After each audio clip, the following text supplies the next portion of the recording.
bersyukur kepadamu ya Tuhan.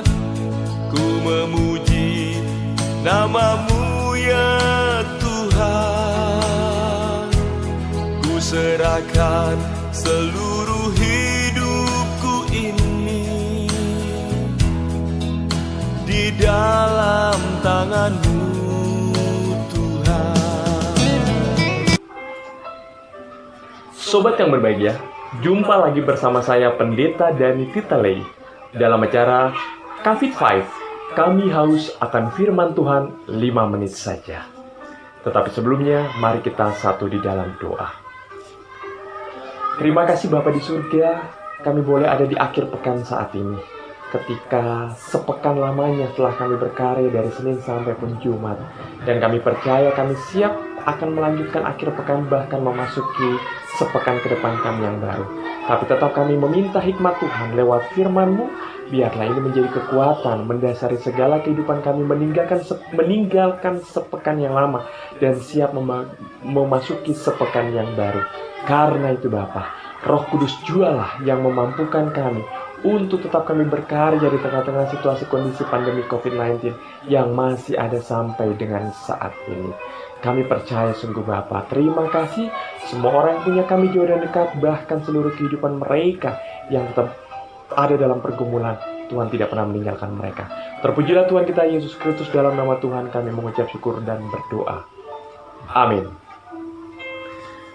Pembacaan firman Tuhan saat ini terambil dari pertama Timotius pasal 6 ayatnya yang ke-8. Firman Tuhan berkata, asal ada makanan dan pakaian, cukuplah. Sekali lagi, asal ada makanan dan pakaian, cukuplah. Demikianlah firman Tuhan.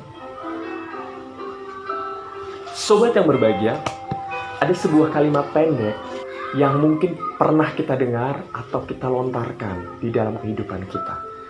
Kalimatnya seperti ini. Hah? Gaji segini mana cukup? Uang segini mana cukup? Hah? Beras segini mana cukup? Dan mungkin masih banyak dan yang lain. Seorang ibu, dia selalu mengeluh gaji suaminya tidak pernah cukup untuk memenuhi kebutuhan rumah tangganya selama sebulan. Baru 2 minggu, gajinya sudah habis dan dia berutang untuk memenuhi kebutuhan rumah tangganya sampai akhir bulan. Pernahkah ini kita alami dalam setiap kehidupan kita? Kalau mungkin dalam perjalanan kehidupan rumah tangga, keluarga kecil, yang anak-anaknya masih kecil, dengan gaji suami yang mungkin 1-2 juta, bisa dikategorikan cukup. Tapi ketika perkembangan zaman mulai berubah, lalu mulai kehidupan pertumbuhan perkembangan anak-anak, mereka mulai bersekolah, bahkan ketika kehidupan sampai dengan saat ini, menjadi pertanyaan, mana cukup gaji 1 juta atau 2 juta? Ternyata masalah gaji tidak mencukupi. Sudah ada sejak zaman dahulu. Misalnya Yohanes menasihati para prajurit untuk mencukupkan diri dengan gaji mereka.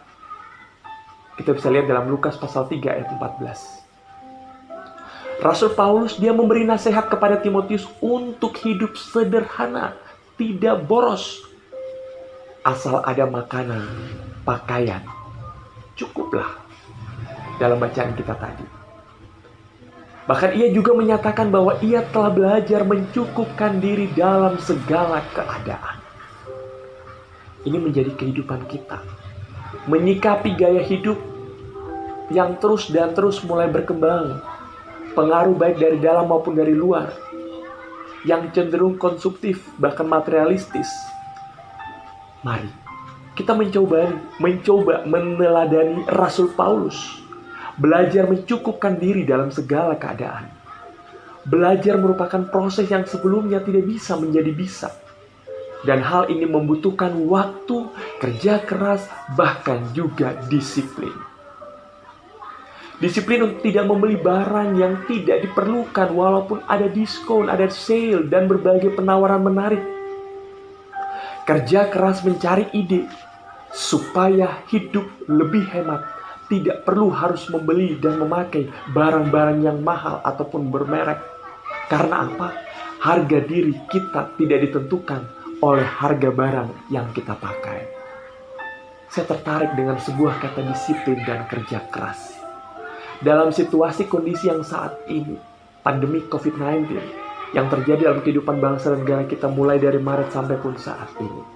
Bagaimana kita bisa mendisiplinkan diri, mencukupkan diri untuk tidak tergiur dengan hal-hal yang sebenarnya bukan menjadi kebutuhan pokok, yang sebenarnya cuma karena keinginan kita untuk melihat, untuk bersaing dengan si A, si B yang ada di sebelah kiri maupun sebelah kanan.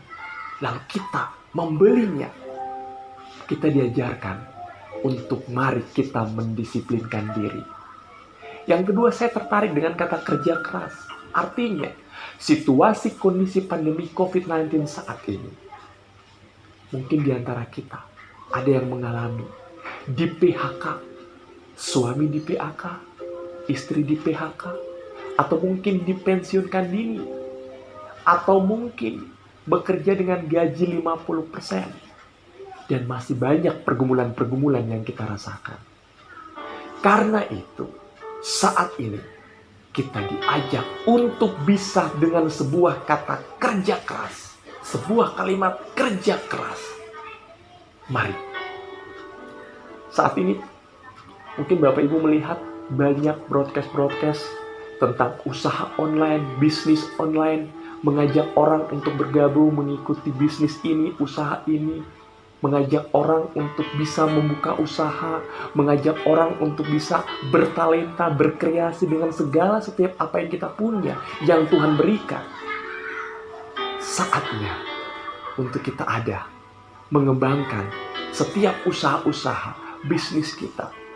Salahkah setiap hamba-hamba Tuhan untuk juga mereka melakukan usaha bisnis online dan sebagainya?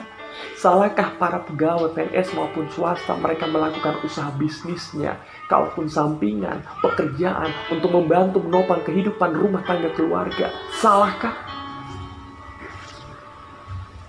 Ketika mereka melakukan itu untuk memuji dan membesarkan nama Tuhan, ketika mereka melakukan itu untuk mengembangkan talenta, kreativitas mereka dengan hikmat yang mereka pakai, why not?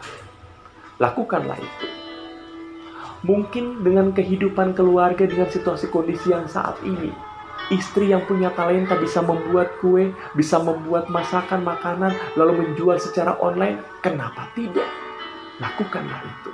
Karena apa? Dengan satu kalimat yang tadi saya bilang, mana cukup dengan gaji ini? Ya, saya lakukan ini untuk bisa menambah biaya-biaya hidup saja, makan dan minum, Pak. Ya, saya lakukan ini untuk bisa menambah uang sekolah anak-anak, Pak. Kenapa tidak? Lakukanlah itu selama untuk bisa memuji dan membesarkan nama Tuhan. Ketika Tuhan memberikan talenta setiap kita, lakukanlah itu dan kembangkanlah itu sesuai dengan kehendak Tuhan. Berkat yang Tuhan nyatakan, berkat yang Tuhan berikan, ajarlah kita untuk tetap mensyukuri. Bukan berarti setiap usaha-usaha bisnis, pekerjaan-pekerjaan sampingan yang kita jalankan karena kita rakus, kita tamak, tidak. Tapi ketika kita melakukan itu, Tuhan pun mengetahui dengan setiap kehidupan pergumulan rumah tangga keluarga kita. Bahkan ketika situasi kondisi yang kita alami saat ini.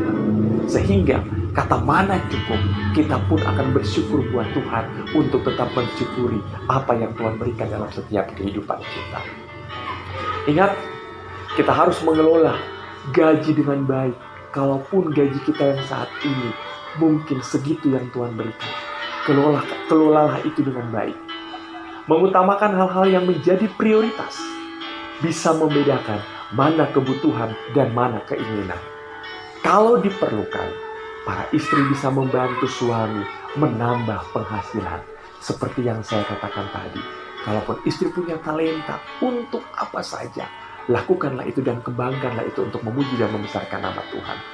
Karena Amsal pasal 31 ayat 24 mengatakan, bahwa istri yang cakap, ia mampu membuat pakaian dari lenan dan menjualnya. Ia menyerahkan ikat pinggangnya kepada pedagang. Cukupkanlah seberapapun gaji kita saat ini dengan selalu bersyukur. Dan ingat, mulai saat ini jangan kita pernah berkata, mana cukup? Tetapi selalu mensyukuri berkat Tuhan. Secara logik, kalau kita berpikir secara manusia, Tuhan dari gaji 1 juta, 2 juta yang mungkin naik cuma 3,5 juta ataupun 4 juta sampai anak-anak sudah lulus sekolah, lulus kuliah, lulus sarjana dan sebagainya. Kok bisa? Ingat, apa yang kita pikirkan berbeda yang Tuhan pikirkan. Kalaupun kita mengeluh Tuhan, mana cukup, tapi Tuhan selalu mencukupkan segala sesuatu. Immanuel.